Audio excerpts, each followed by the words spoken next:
Street fight లో life ని కోల్పోయే థాట్ గురించి మీరెప్పుడైనా ఆలోచించారా? చాలా మంది అబ్బాయిలు స్ట్రాంగ్ గా ఉంటారని వాళ్ళు అనుకుంటారు, అండ్ అది నిజమే. వాళ్ళు నిజంగానే స్ట్రాంగ్ ఉంటారు, కానీ ఒక వైలెంట్ సిచ్యువేషన్ లో ఆ స్ట్రాంగ్ పర్సన్ ఫ్యాంటసీ చాలా త్వరగా డిస్ట్రాయ్ అవుతుంది. ఒకవేళ మీరు మంచి వ్యక్తి అయినా కూడా, మీ దేశంలో ఉన్న లాస్ కూడా మంచివైనా అది పెద్ద మ్యాటర్ ఏం కాదు.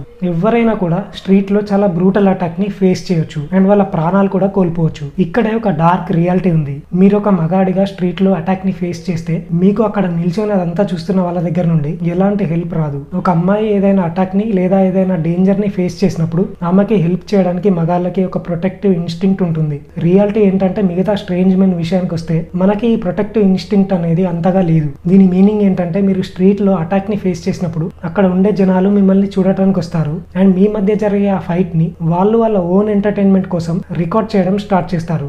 అదే మీరు ఎక్స్పెక్ట్ చేయాలి, అంతే, అంతకంటే ఇంకేముండదు. స్ట్రీట్ ఫైట్ ని వీలైనంత వరకు అవాయిడ్ చేయండి. స్ట్రీట్ ఫైట్స్ అనేవి చాలా రిస్కీగా ఉంటాయి, అండ్ వాటికి ఎలాంటి రివార్డ్స్ రావు. బెస్ట్ సెల్ఫ్ డిఫెన్స్ ఏంటంటే ఫైట్ లో అస్సలుకే పార్టిసిపేట్ చేయకుండా ఉండటం. వీలైతే మీరు ఆ సీన్ నుండి ఎస్కేప్ అవ్వండి. అయితే మీరు ఇగ్నోర్ చేయలేని కొన్ని రేర్ సిచ్యువేషన్స్ ఉన్నాయి. ప్రపంచంలో చాలా మంది కంత్రిగాళ్ళు ఉన్నారు. మీ ప్రాణాలు తీయడానికి రెడీగా ఉన్న వ్యక్తి మిమ్మల్ని తప్పించుకొని ఇవ్వకపోవచ్చు. ఈ వీడియోలో స్ట్రీట్ ఫైట్ ని సర్వైవ్ అవ్వడానికి మీరు ఖచ్చితంగా తెలుసుకోవాల్సిన 4 థింగ్స్ గురించి మనం డిస్కస్ చేద్దాం. నంబర్ 1, మార్షల్ ఆర్ట్స్ ఒక్కటే సరిపోదు. మీరు నోట్ చేయాల్సిన ఫస్ట్ థింగ్ ఏంటంటే కేవలం ఒక మార్షల్ ఆర్ట్స్ నేర్చుకోవడం మాత్రమే సరిపోదు. మార్షల్ ఆర్ట్స్ అనేది స్ట్రీట్ ఫైట్ తో కంపేర్ చేసుకుంటే చాలా డిఫరెంట్ గా ఉంటుంది. మార్షల్ ఆర్ట్స్ కి రూల్స్ ఉంటాయి.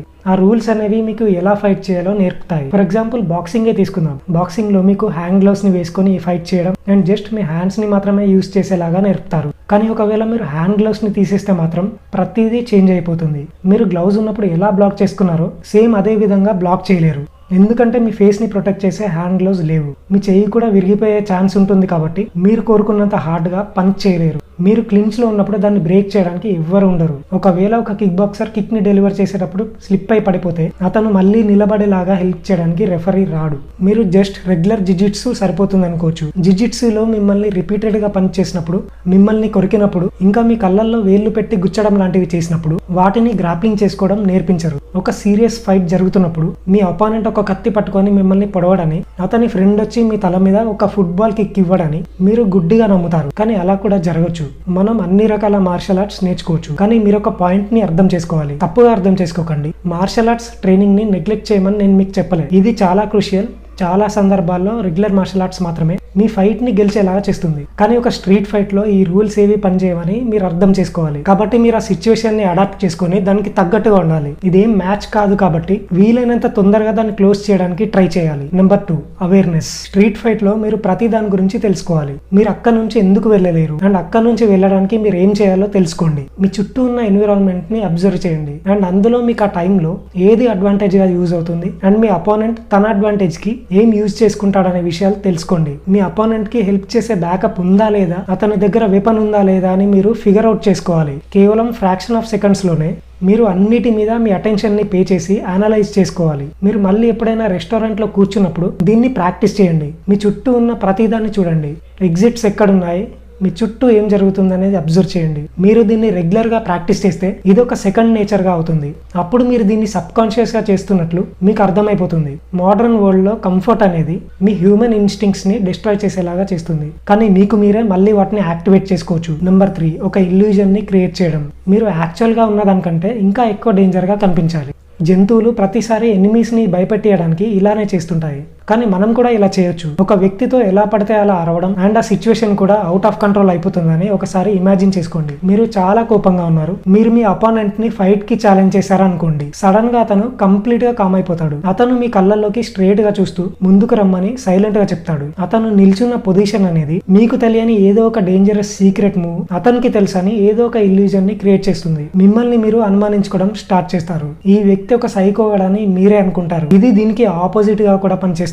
ఎవరైనా ఎప్పుడు కామ్ గా కంట్రోల్డ్ గా ఉండి అతను సడన్ గా అగ్రెసివ్ గా మారితే మాత్రం అది ప్రజలని షాక్ అయ్యేలా చేస్తుంది. బిహేవియర్ లో సడన్ చేంజ్ అనేది స్కేరీగా ఉంటుంది. మీరు ఒక డేంజర్ ఇల్యూజన్ క్రియేట్ చేసే కొన్ని ట్రిక్స్ లో ఇదొకటి. మీరు ఒక వెపన్ ని క్యారీ చేస్తున్నట్టు యాక్ట్ చేయడం, లేకపోతే మీరు ఒంటరిగా లేరని యాక్ట్ చేయడం అనేవి మిగతా ట్రిక్స్. ఒక ఇల్యూజన్ ని క్రియేట్ చేసే ఆర్ట్ అనేది అంత ఈజీ కాదు. మీరు దాన్ని కరెక్ట్ గా చేయడంలో ఫెయిల్ అయితే మాత్రం అప్పుడు మీకు మీరే భయపడినట్టు కనిపిస్తారు. ఇది మీ అపోనెంట్ కి కాన్ఫిడెన్స్ ని క్రియేట్ చేస్తుంది. అయితే దాన్ని కరెక్ట్ గా ఎలా అప్లై చేయాలో మీకు తెలిస్తే మీరు ఒక స్పిరిట్ ని బ్రేక్ చేసి అతన్ని వెనక్కి తగ్గేలా చేయొచ్చు. నెంబర్ 4, అసలు హానర్ అనే థింగ్ లేనే లేదు. స్ట్రీట్ ఫైట్ లో హానర్ ఉందని ఎవరైనా అనుకుంటే అతనంత ఫూల్ ఈ ప్రపంచంలో ఇంకెవ్వరు ఉండరు. స్ట్రీట్ లో ఫెయిర్ ఫైట్ అనేది అస్సలు ఉండదు. లైఫ్ అండ్ డెత్ లేదా ఏదైనా కావచ్చు. ఎవరైనా మీ పైకి పరిగెత్తుతూ వచ్చి మిమ్మల్ని చీప్ గా వెనక నుండి గన్ తో అటాక్ చేయొచ్చు. మీరు నాకౌట్ అయ్యి మీ తల ఏదైనా కాంక్రీట్ గోడకి తగలొచ్చు. మీ అపోనెంట్ మిమ్మల్ని పంచ్ చేయడం ఆపకపోవచ్చు.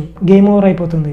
గుడ్ రూల్ ఏంటంటే మీ బ్యాక్ సైడ్ ఒక గోడకి ఆనించి ఉంచడం. అలా చేస్తే అప్పుడు ఎవ్వరూ మిమ్మల్ని వెనక నుండి అటాక్ చేయలేరని మీకు అర్థమైపోతుంది. మీరు నోటీస్ చేసే మరొక విషయం ఏంటంటే మీరు ఒక స్ట్రీట్ ఫైట్ లో లేరు, ఎందుకంటే మీరు అందులో ఉండాలనుకుంటున్నారు కాబట్టి. ఇన్ఫాక్ట్ మీ గోల్ ఏంటంటే వీలైనంత ఫాస్ట్ గా ఆ సిచ్యువేషన్ నుండి బయటపడటం. అసలు హానర్ అనేదే లేదు. మీరు దీన్ని ఒక అడ్వాంటేజ్ లాగా యూజ్ చేసుకోవాలి. అంటే మీరు సర్ప్రైజ్ ఎలిమెంట్ ని యూజ్ చేసుకోవాలి. మీ అపోనెంట్ మిమ్మల్ని తక్కువ అంచనా వేసేలాగా ఇంకా అతని గార్డ్ ని కోల్పోయేలాగా ట్రిక్ ని మీరు ప్లే చేసినట్టయితే అప్పుడు మీకు అదొక హ్యూజ్ అడ్వాంటేజ్ అవుతుంది. దీని మీనింగ్ ఏంటంటే మీరు మీ అపోనెంట్ కి తెలియకుండానే సడన్ గా ఒక అన్ఎక్స్పెక్టెడ్ బ్లో పంచ్ ని ఇవ్వచ్చు. మీరు పంచ్ చేయని వారిలాగా యాక్ట్ చేసిన తర్వాత రైట్ హ్యాండ్ తో స్పీడ్ గా పంచ్ ఇవ్వండి. ఇలా ఫైట్ ని ఎండ్ చేసి మీ అపోనెంట్ ని నాక్ చేయొచ్చు. లేదా మీరు అక్కడ నుండి బయటపడేంతగా అతన్ని స్టన్ చేస్తుంది. మీరు మీ లైఫ్ లో ఎప్పుడు చూడని దెబ్బ అనేది మిమ్మల్ని ఎక్కువ హర్ట్ చేస్తుంది. మళ్ళీ చెప్తున్నా వినండి, స్ట్రీట్ ఫైట్ ని అవాయిడ్ చేయడమే బెస్ట్ అండ్ స్మార్ట్ థింగ్. ఎలాంటి స్ట్రీట్ ఫైట్ అయినా కూడా చాలా స్పీడ్ గా డార్క్ గా మారొచ్చు. కాబట్టి వయలెన్స్ తో గేమ్ ఆడకండి. రియల్ విన్నర్ ఎవరంటే స్ట్రీట్ ఫైట్ కి దారి తీయకుండా ఎలా ఉండాలో తెలిసిన వ్యక్తి. బై ద వే, ఇలాంటి మరిన్ని మోటివేటింగ్ వీడియోస్ కోసం మా ఛానల్ ని సబ్స్క్రైబ్ చేసుకోండి.